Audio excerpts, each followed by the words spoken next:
It started as the most ordinary thing in the world, laundry. I carried my basket of clothes into the bedroom, balancing it against my hip, and set it down on top of the dresser. The plan was simple: sort through it, hang up what needed hanging, shove the rest into drawers, and finally be done with it. I pulled out a few shirts, shaking them straight before draping them over hangers. I wasn't paying much attention, just moving on autopilot, because laundry has never been my favorite task. My thoughts drifted, maybe to what I'd eat later, maybe just to nothing at all. Then I turned away. For less than a minute. When I looked back, the basket wasn't on the dresser anymore. It was on the ground, tipped just enough to look like it had been placed there rather than fallen. I froze in place, staring at it. My first reaction wasn't even fear, it was shock, the kind you feel when something so small and mundane suddenly feels wrong. My brain scrambled for explanations. Did I bump it without noticing? Did it slide somehow? But the dresser is flat, the basket was steady. Nothing about it made sense. And then, after a long moment, the absurdity gave way to irritation. I rolled my eyes, let out a loud sigh, and muttered under my breath. Laundry is annoying enough without weirdness added into the mix. I bent down, grabbed the basket, and put it back on the dresser where it belonged, trying to convince myself it was nothing, even though the back of my neck still prickled. When I finally finished sorting the clothes, I decided I'd earned a break. I left the bedroom, went into the kitchen, and threw together something quick to eat. It felt good to step away from the mess, away from that strange little moment with the basket. I tried to shake it off as nothing. By the time I came back to my room later that evening, I was tired, my stomach full, and all I wanted was to crash into bed. But the second I stepped through the doorway, I froze again. Something was on my bed. At first glance, it was just clothes, but not the usual pile I might toss down in a hurry. No, this was different. A set of fresh clothes had been carefully laid out on the blanket, folded with precision. A shirt, pants, socks, all matching, all neat, like someone had gone out of their way to prepare an outfit for me. I just stood there staring, my mind blank for a moment. Then the shock hit me in full force. I don't fold my clothes. Not when they go in the drawers, not when they end up on a chair, not ever. My style is to shove everything wherever it fits and pick out whatever I need later. That's just who I am. So the sight of perfectly folded clothes, an outfit waiting for me, made my skin crawl. The idea that maybe I'd done it myself without realizing crossed my mind, but it felt impossible. I would never fold anything like that, and even if I had, why would I have no memory of it? I stood in the silence of that little room, my heart pounding, trying to figure out what the hell was going on. I kept staring at that folded outfit like it might explain itself if I waited long enough. The room was silent, no humming AC, no hallway noise, just the soft tick of the clock on my nightstand and the weight of the weirdness pressing on my chest.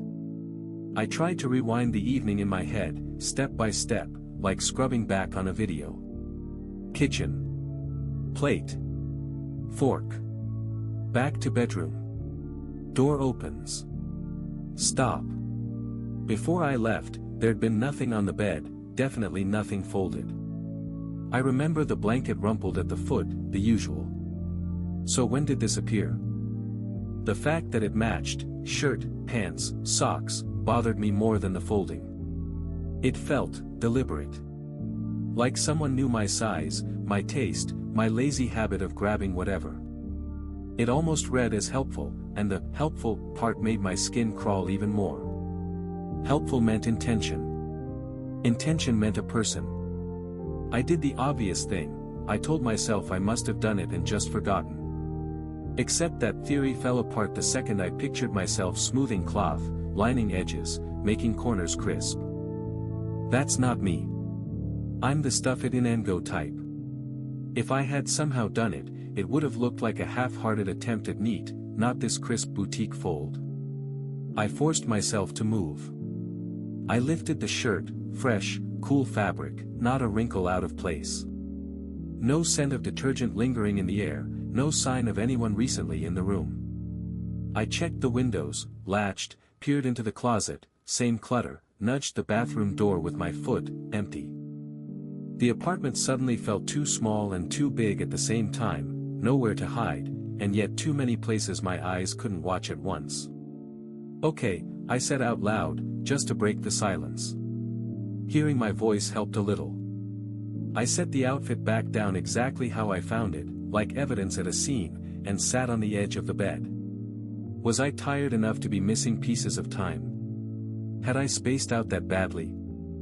The thought of a blackout made my stomach twist, but it still felt more comfortable than thinking about anyone, or anything, else being involved.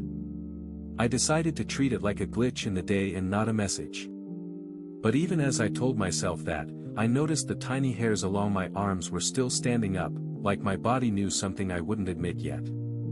Sleep wasn't happening. Not with that outfit staring at me like a polite question I didn't know how to answer. So I switched into problem-solving mode, the boring, grounded kind. If there was an explanation, I was going to find it. First, I retraced the basket incident. I lifted the laundry basket, set it back on the dresser exactly where I remembered, then nudged and jostled it from different angles. It wouldn't budge unless I actually pushed. No slope, no wobble, nothing that could have made it walk to the floor on its own. If it had fallen, something made it fall. Then I did the paranoid apartment sweep. Windows, locked.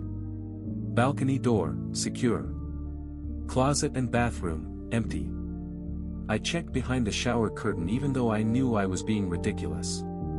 The place is small enough that a person couldn't hide here without me noticing, and yet the silence felt crowded. I took a breath and tackled the scariest possibility that was still rational, me. Had I zoned out and folded the clothes without remembering? I tried to recreate the fold, lined up edges, squared off corners. Mine looked like a rushed attempt. The ones on the bed were too neat, like store display neat. It didn't match my habits or my effort. I kept telling myself, rule out the simple stuff. So I did the safety check I'd read about, carbon monoxide.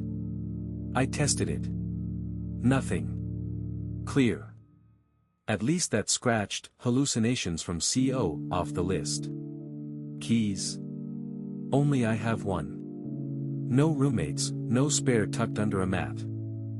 I'm on the second floor, nothing fancy about the building, and there's no secret crawlspace or extra room for someone to camp out in. I stood at the door and studied the lock for fresh scratches. Nothing. By the time I circled back to the bed, the outfit felt less like a threat and more like a dare, do something about this. I didn't touch it again. I just took a mental snapshot of how it lay, angles, spacing, the way the socks were tucked. If anything changed by morning, I wanted to know. I told myself I'd get a cheap camera as soon as I could. Not because I believed in ghosts or stalkers living in vents, just because I needed proof that something was happening, even if that something was my own brain playing tricks. Finally, lights off. I lay there in the dark, listening to the hum of the building as if it might whisper back an answer. It didn't. But somewhere between the creaks and the quiet, I realized I wasn't scared as much as I was unsettled, like the apartment and I had agreed on a new rule without my consent. I didn't so much sleep as drift, surface level, ears pricked, waiting for the apartment to tell me something. Every tiny sound felt amplified, the refrigerator clicking on, a pipe settling, a car door far below. I kept my eyes half open, tracking the outline of the outfit on the bed until the ceiling turned from charcoal to gray. Morning arrived like an audit. Before I touched anything, I scanned the room. The outfit was exactly where I'd left it, shirt squared, pants aligned, socks tucked with that same too-neat fold. No new surprises, no gotcha movement in the night. Somehow, that steadiness was almost more unsettling. If chaos had rearranged it, at least I'd know I was dealing with chaos. This felt intentional, and patient. I made myself a rule, no dramatic reactions, just documentation. I took a mental inventory of the whole scene, the angle of the shirt collar, the spacing from the edge of the blanket, even the slight crease on the left sleeve. I noted where the laundry basket sat, how the dresser drawers were left, the way the closet door leaned, open by about 2 inches, like always. Nothing screamed, intruder. Nothing explained, me but not me. The rational checklist returned, and I ran through it like a mantra. Windows. Latched. Door.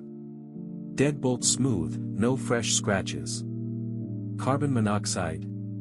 Tested. Clear. Spare keys. None. Hidden spaces. Not in this shoebox of an apartment. The answer kept circling back to the 2 options I liked least. Either I had a gap in my memory, or something else had a hand in this, something that folds better than I do and knows my size. Neither option felt good. I decided to treat the outfit like evidence and left it untouched. If anything changed, I'd know. I also made a plan I could actually afford. I'd pick up a cheap camera the moment my budget allowed. Even a basic one pointed at the dresser and bed would be better than guesswork. Proof beats speculation, whether the culprit is my own brain or anything else. Before leaving the room, I straightened the laundry basket on the dresser one last time, lining it up with the back edge so precisely that I'd notice even a finger's width of movement later. Then I stood there in the doorway, staring at the silent, ordinary shape of my life, and felt that same prickle at the base of my neck. Not fear, exactly, just the sense that I was being included in something without being asked. I stepped out, pulled the door mostly shut, and let the click settle the air behind me. Whatever this was, it didn't feel finished. All day, I tried to let normal life dilute the weirdness, work messages, dishes, the kind of errands that make hours disappear. But every so often my mind snapped back to the quiet geometry of that outfit on my bed, the way the basket had decided to be on the floor. The details wouldn't fade, they hung on like a tune you can't stop humming. By evening I'd made peace with 2 facts. First, I don't fold clothes like a store clerk, and I didn't suddenly start last night. Second, if there's a rational explanation, it's going to show up in evidence, not in theories. I'm stretched thin on money, but I mapped out where a cheap camera will go the minute I can grab one, angled to see the dresser, the bed, and the door in one frame. Proof or nothing. Before bed, I did one final sweep, not because I expected to find a hidden passage in a second-floor apartment, but because routine calms the noise. Locks, solid. Windows, latched. No spare keys floating around. No crawl spaces. No roommate I forgot I had. And yes, carbon monoxide is still a non-issue. That box is checked, twice.